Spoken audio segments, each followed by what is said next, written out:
Vamos falar sobre um assunto que gera muita dúvida e até um certo medo em quem busca tratamento para ansiedade.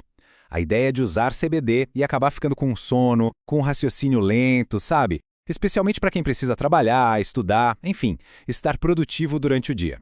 Pois é, esse é o dilema, né? Como é que se encontra alívio para a ansiedade sem que isso signifique sacrificar a clareza mental e a produtividade? É uma preocupação super válida, mas a boa notícia é que a ciência já tem uma resposta bem clara para isso. E aqui está o pulo do gato. A virada de chave total é essa: entender a diferença gigantesca entre sedar o cérebro e regular o cérebro. Não é a mesma coisa. São caminhos completamente diferentes para lidar com o mesmo problema. Então, vamos mergulhar nisso. Para a gente entender a alternativa, primeiro a gente precisa dar uma olhada na abordagem mais tradicional, que a gente pode chamar de a solução do desligamento.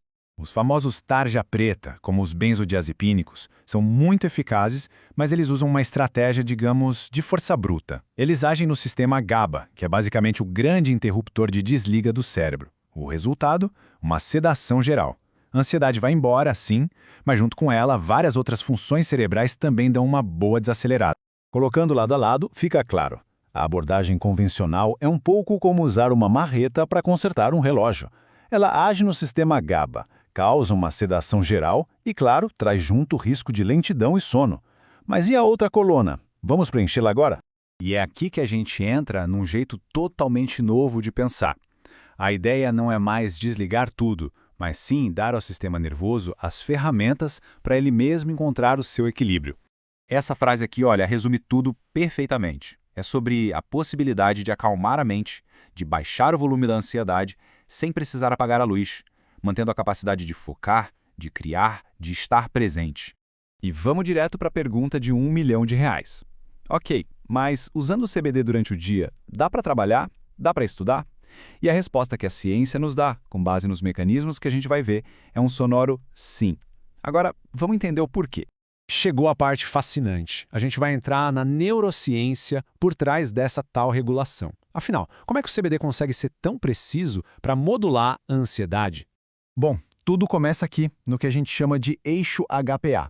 Pensa nele como se fosse o sistema de alarme de incêndio do nosso corpo.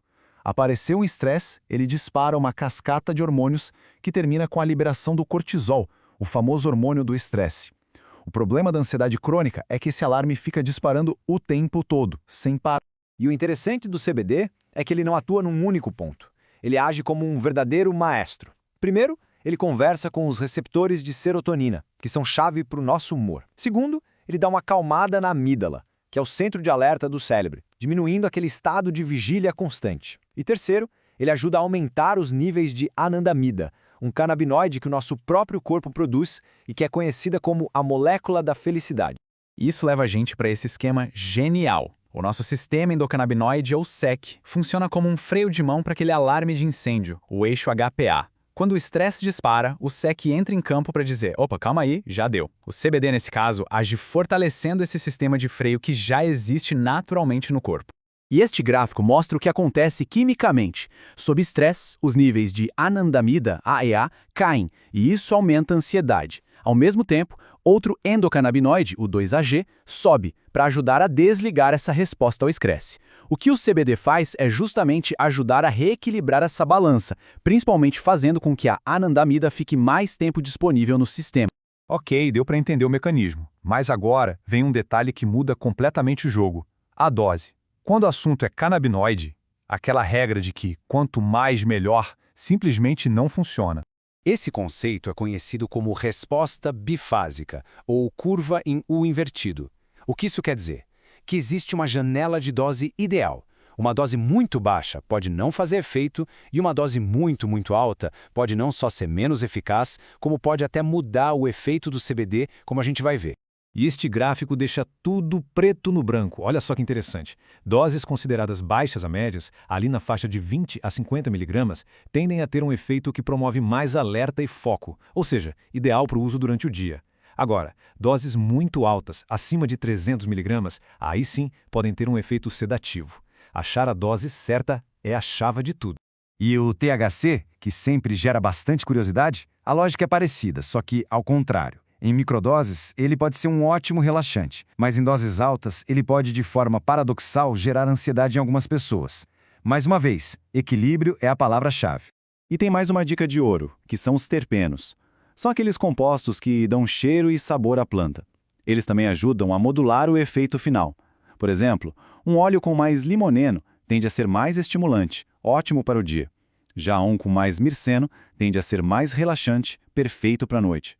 É um nível a mais de personalização do tratamento. E agora a gente volta para o nosso quadro comparativo. E a imagem fica completa. De um lado, a sedação geral via sistema GABA.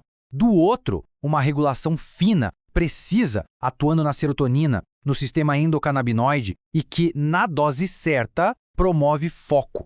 É a diferença clara entre a marreta e o bisturi. Para fechar, fica essa reflexão. Talvez a resposta para a ansiedade não seja simplesmente diminuir a atividade do cérebro. Talvez seja restaurar a capacidade do nosso próprio corpo de se autorregular, de encontrar o seu equilíbrio. É uma mudança de perspectiva que, sinceramente, abre um mundo de novas possibilidades.